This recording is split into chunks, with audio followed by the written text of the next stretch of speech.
ಕೊಡಗು ಜಿಲ್ಲಾ ಕನ್ನಡ ಸಾಹಿತ್ಯ ಪರಿಷತ್ ವತಿಯಿಂದ 2024-25ನೇ ಸಾಲಿನಲ್ಲಿ 78 ಕಾರ್ಯಕ್ರಮಗಳನ್ನು ಯಶಸ್ವಿಯಾಗಿ ನಡೆಸಲಾಗಿದ್ದು, ಮುಂದೆ ಕೂಡ ಹಲವು ಕಾರ್ಯಕ್ರಮಗಳನ್ನು ನಡೆಸಲು ತೀರ್ಮಾನಿಸಲಾಗಿದೆ ಎಂದು ಕನ್ನಡ ಸಾಹಿತ್ಯ ಪರಿಷತ್ನ ಜಿಲ್ಲಾಧ್ಯಕ್ಷ ಎಂಪಿ ಕೇಶವ ಕಾಮತ್ ತಿಳಿಸಿದ್ದಾರೆ. ನಗರದಲ್ಲಿ ಸುದ್ದಿಗೋಷ್ಠಿಯಲ್ಲಿ ಮಾತನಾಡಿದ ಅವರು, ಕೊಡಗು ಜಿಲ್ಲಾ ಕನ್ನಡ ಸಾಹಿತ್ಯ ಪರಿಷತ್ ವತಿಯಿಂದ 2024-25ನೇ ಸಾಲಿನಲ್ಲಿ 8 ಜಿಲ್ಲಾ ಸಮಿತಿ ಹಾಗೂ ತಾಲೂಕು ಹೋಬಳಿ ಮಟ್ಟದಲ್ಲಿಯೂ ಕಾರ್ಯಕಾರಿ ಸಮಿತಿ ಸಭೆ ನಡೆಸಲಾಗಿದೆ ಎಂದರು.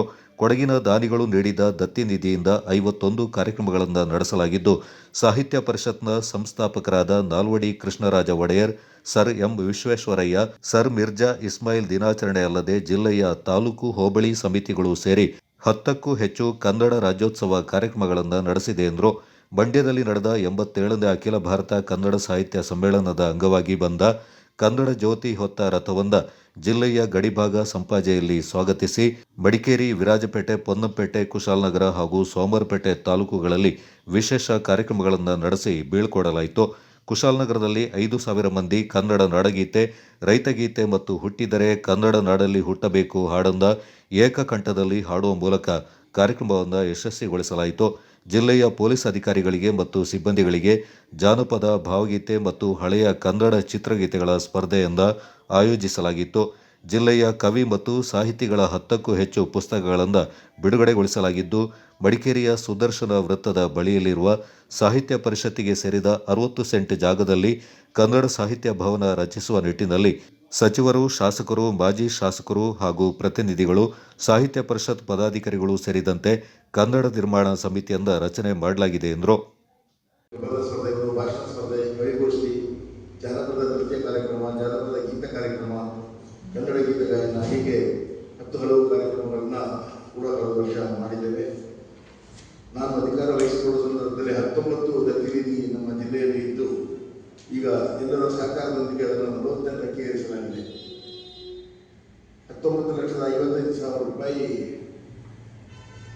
ಕೇಂದ್ರ ಸಮಿತಿಯಲ್ಲಿ ದತ್ತಿ ನಿಧಿಯಿಂದ ಠೇವಣಿ ನಮ್ಮ ಜಿಲ್ಲೆಯಿಂದ ಈಗಾಗಲೇ ಇದೆ. ಇನ್ನೂ ಕೂಡ ಕೆಲವರು ಕೊಡ್ತೇವೆ ಅಂತ ಹೇಳಿದ್ದಾರೆ. ಅದನ್ನು ಈ ವರ್ಷದ ಅಂತ್ಯದೊಳಗೆ 50 ಅಥವಾ 60ಕ್ಕೆ ತಲುಪಿಸುವಂಥ ಯೋಜನೆ ಕೂಡ ನಮ್ಮಲ್ಲಿದೆ.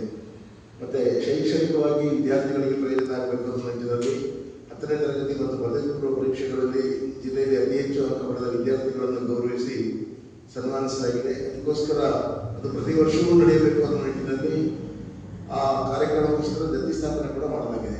ನಿಕಟಪೂರ್ವ ಅಧ್ಯಕ್ಷ ಟಿಪಿ ರಮೇಶ್ ಮಾತನಾಡಿ, ಸರ್ಕಾರಿ ಶಾಲೆಗಳ ಮಕ್ಕಳನ್ನ ಯಾವುದೇ ಹೊರಗಿನ ಕಾರ್ಯಕ್ರಮಗಳಿಗೆ ಪ್ರೇಕ್ಷಕರಾಗಿ ಕರೆದುಕೊಂಡು ಹೋಗುವಂತಿಲ್ಲ ಎಂಬ ಸರ್ಕಾರದ ಸುತ್ತೋಲೆ ಹೊರಡಿಸಿರುವುದು ಸರಿಯಾದ ಕ್ರಮವಲ್ಲ.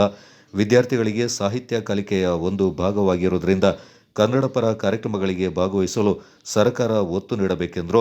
ಸಾಹಿತ್ಯದಿಂದ ಯುವ ಪೀಳಿಗೆ ದೂರವಾಗ್ತಾ ಇದೆ ಎಂದ ಟಿಪಿ ರಮೇಶ್ ಅವರು, ಯುವ ಪೀಳಿಗೆಗೆ ಸಂಬಂಧಪಟ್ಟಂತೆ ಸಮ್ಮೇಳನ, 50 ವರ್ಷ ಮೇಲ್ಪಟ್ಟವರಿಗೆ ಕವಿಗೋಷ್ಠಿ, ಲೇಖಕರು ಮತ್ತು ಬರಹಗಾರರಿಗೆ ಜಿಲ್ಲಾ ಮಟ್ಟದ ಕಾರ್ಯಾಗಾರ ಹಾಗೂ ಪ್ರಾಥಮಿಕ ಮತ್ತು ಪ್ರೌಢಶಾಲಾ ಶಿಕ್ಷಕರಿಗೆ ಜಿಲ್ಲಾ ಮಟ್ಟದ ಸಮ್ಮೇಳನವನ್ನು ನಡೆಸಲು ನಿರ್ಧರಿಸಲಾಗಿದೆ ಎಂದರು.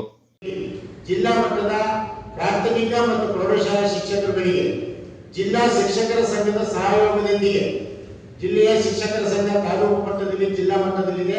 ಪ್ರೌಢಶಾಲೆಯೂ ಕೂಡ ಜಿಲ್ಲಾ ಮಟ್ಟದ ತಾಲೂಕು ಸಂಘ ಇದೆ. ಅದರ ಪದಾಧಿಕಾರಿಗಳೊಟ್ಟಿಗೆ ನಾವು ಸಮಾಲೋಚನೆ ಮಾಡಿ ಅವರ ಒಪ್ಪಿಗೆಯನ್ನು ಪಡೆದುಕೊಂಡು ಅವರಿಗೇನಾದ್ರು ಒಪ್ಪಿಗೆ ಸೂಚಿಸಿದ್ರೆ ಅದೊಂದು ಸಮ್ಮೇಳನವನ್ನು ಜಿಲ್ಲಾ ಮಟ್ಟದಲ್ಲಿ ಮಾಡಬೇಕು ಅಂತ ಹೇಳ್ತಕ್ಕಂಥದ್ದು ನಮ್ಮ ಆಲೋಚನೆ. ಭವಿಷ್ಯಕ್ಕೆ ಶಿಕ್ಷಕರ ಸಂಘದವರು ಕೂಡ ನಮ್ಮ ಒಪ್ಪಿಗೆಯನ್ನು ಕೊಡಬಹುದು ಅಂತ ಹೇಳ್ತಕ್ಕಂಥ ಮಾತನ್ನ ಈ ಸಂದರ್ಭದಲ್ಲಿ ಹೇಳ್ತಾ ಇದ್ದೆ. ಇನ್ನೊಂದು ಬಹಳ ಮುಖ್ಯ ಏನಂದ್ರೆ, ಸಾಹಿತ್ಯದಿಂದ ಯುವ ಪೀಳಿಗೆ ಬಹಳ ದೂರ ಹೋಗ್ತಾ ಇದೆ. ಅವರನ್ನ ಹತ್ತಿರಕ್ಕೆ ತರಬೇಕಾದಂತ ಅನಿವಾರ್ಯತೆ ನಮ್ಮ ಮೇಲೆ ಇದೆ.